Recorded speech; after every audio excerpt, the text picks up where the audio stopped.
The Roy W. Howard Award honors excellence in public service reporting. The winner for newspapers with circulation under 100,000, the Colorado Daily, for its scrutiny of a publicly funded project at the University of Colorado.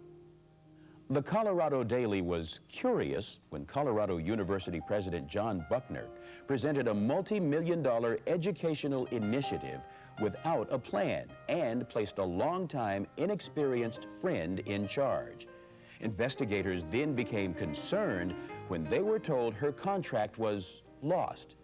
But they did find suspicious hotel receipts and phone records and experienced bureaucratic silence from those in question.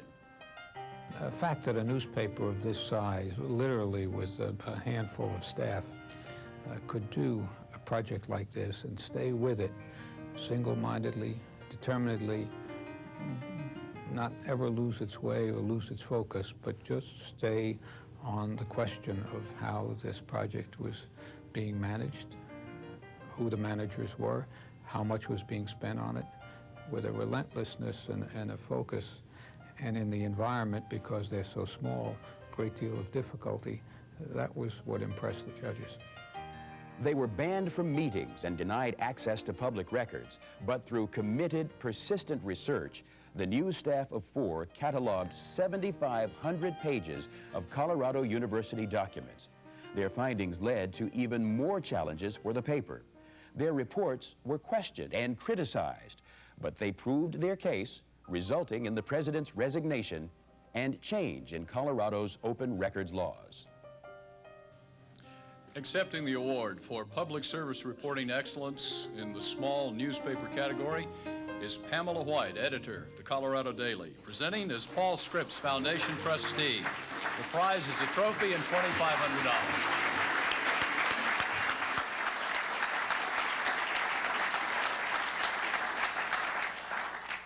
Our investigation kind of started as a joke initially.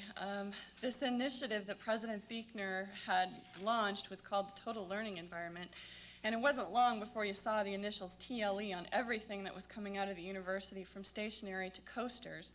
So we were joking one day that perhaps it was on his boxer shorts, and since we couldn't get any clear grasp on what this initiative was, I suggested to one of my reporters that he call CU and ask for a one-sentence definition.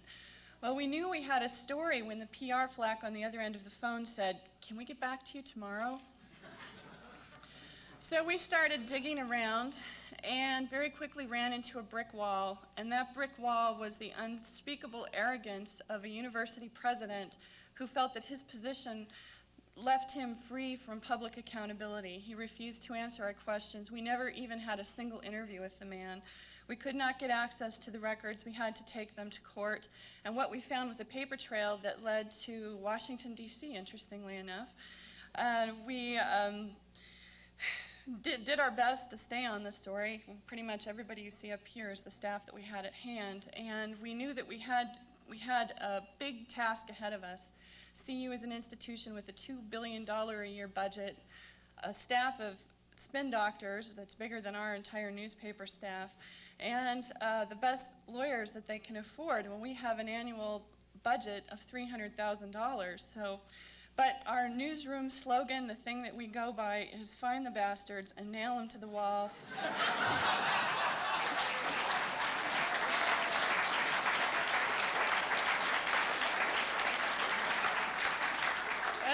And at CU, we had run into a whole bevy of them. So we knew we were going to be busy, and it was hard. It was really hard. My reporters were dragged out of public meetings by police who held Brian Hansen here in an arm lock, banned us from public meetings, called us a supper market tabloid. The regents can't spell very well.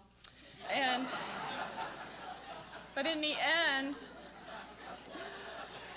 we were standing on our feet, and the head of that $2 billion a year institution was on television offering his resignation.